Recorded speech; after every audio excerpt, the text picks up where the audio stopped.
હવે આપણે સમજીએ અમુક મહત્ત્વના ફેક્ટ આપેલા છે તો એને 1 બાય 1 જોઈ લઈએ.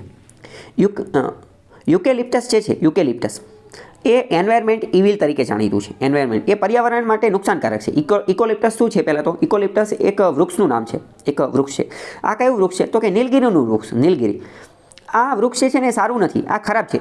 એ જમીન ખરાબ કરી નાખે, એને જે જગ્યાએ વાવવામાં આવે એ જમીન ખરાબ કરી નાખે. અને બીજું એ કે એ પર્યાવરણને નુકસાન કરે. કઈ રીતે? પહેલું તો એ કે એને બહુ જ વધારે પાણી જોઈએ. તો હવે તમે વિચારો, આને બહુ જ વધારે પાણી જોઈએ તો એની ચલો અહીં હું તમને એક બીજો કોન્સેપ્ટ સમજાવું. આ યુકેલિપ્ટસ વાયુ છે તો શું એની આજુબાજુમાં બીજા એકેય વૃક્ષ ઉગી શકશે કે નહીં ઉગી શકે? એની આજુબાજુમાં બીજા વૃક્ષ ઉગી જ નહીં શકે. કેમ? કારણ કે આ જ બધું પાણી લઈ લેશે, આ જ બધા ન્યુટ્રિયન્ટ, બધા પોષક તત્વો આ જ લઈ લેશે, તો બીજાને તો મળશે જ નહીં, તો બીજું કંઈ ઉગી શકશે નહીં. એટલે યુકેલિપ્ટસ નીલગિરી એવું વૃક્ષ છે જેની આજુબાજુમાં બીજું કંઈ નહીં ઉગી શકે. તમે જોજો, જ્યાં નીલગિરી રહેશે તો આજુબાજુમાં બીજું કંઈ જોવા મળશે નહીં. ખૂબ જ વધારે પાણી પીવે છે તો વિધાનવાળા વાક્યમાં પૂછાઈ જશે. અને આના કારણે વોટર લેવલ જે છે એ ઘટી જાય છે. યુકેલિપ્ટસ ઓસ્ટ્રેલિયા અને આવી બધી જગ્યાએ મોટે ભાગે જોવા મળે છે. આટલામાં કંઈ ડાઉટ હોય તો પૂછો. નીચે જો યુકેલિપ્ટસ જે નીલગિરી જે છે એનું ઝાડને એ બધું આપેલું છે. હવે ચાલો આપણે બહુ પહેલાં મેં તમને કોન્સેપ્ટ સમજાવેલો હતો. એક બીજી વસ્તુ પણ સમજો. જેને વધારે પાણી જોતું હશે ને તો એની હાઇટ પણ વધારે હશે. તમે હવે એ વસ્તુ આપણે બહુ પહેલાં મેં તમને સમજાવેલું હતું કે વનસ્પતિમાં પાણી ક્યાંથી આવે? તો કે મૂળ હોય ને, મૂળની અંદર અમુક પ્રકારના રેસા હોય. મૂળની અંદર અમુક પ્રકારના રેસા અથવા સ્પોન્જ જેવી વસ્તુ હોય જેને એક રીતે રૂટ કહેવામાં આવે, બરાબર? ત્યાંથી પાણી જાય તો સૌથી પહેલાં પાણી મૂળમાં આવે અને સૌથી છેલ્લે ક્યાં જાય? કહી શકો ખરા? સૌથી છેલ્લે પાણી ક્યાં જાય? તો સૌથી છેલ્લે પાંદડાની અંદર જાય, બરાબર? તો હવે તમે વિચારો, જો વૃક્ષ જેટલું ઊંચું છે ને, વૃક્ષ જેટલું ઊંચું છે ને તો એનો મતલબ એમ કે એને વધુ વધુ જે છે વધુ પાણી જોતું હશે તો જ તો એ એટલું ઊંચું થાય ને, નહીં ત્યારે એટલે સુધી તો પહોંચાડી જ ન શકાય. પહેલી વસ્તુ.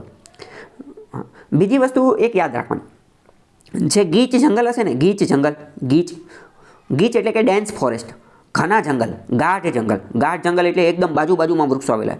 તો કે ગાઢ જંગલની અંદર પણ વનસ્પતિની હાઇટ રહીને એ ઊંચી હશે.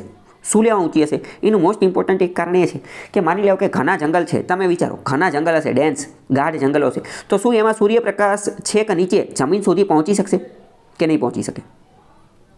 નહીં પહોંચી શકે. તો હવે સૂર્યપ્રકાશ છેક જમીન સુધી પહોંચી જ નહીં શકે તો અહીંયા નાના પૌધા જે છે એનો વિકાસ જ નહીં થઈ શકે, કારણ કે એ ફોટોસિન્થેસિસ, પ્રકાશ સંશ્લેષણ જ નહીં કરી શકે. એટલે એમને ફરજિયાત કોમ્પિટિશન કરી અને સ્પર્ધા કરી અને આગળ ઉપર જવું જ પડશે. ઉપર જશે તો જ સૂર્યપ્રકાશ એમની સુધી પહોંચશે અને તો જ એ જે છે ફોટોસિન્થેસિસ, પ્રકાશ સંશ્લેષણ કરી શકશે. તો ખ્યાલ આવી ગયો? વિધાનવાળા વાક્યમાં પૂછાઈ જશે. આ બધું શું છે? આ બધું અન્ડરસ્ટેન્ડિંગ છે કે આપણે કોન્સેપ્ટથી સમજીએ છીએ કે ગાઢ જંગલની અંદર વનસ્પતિઓ જે છે એ મોટી લાંબી હોય છે. શું લેવા? સૂર્યપ્રકાશ તો જ પહોંચે ને, નહીંતર પહોંચે નહીં.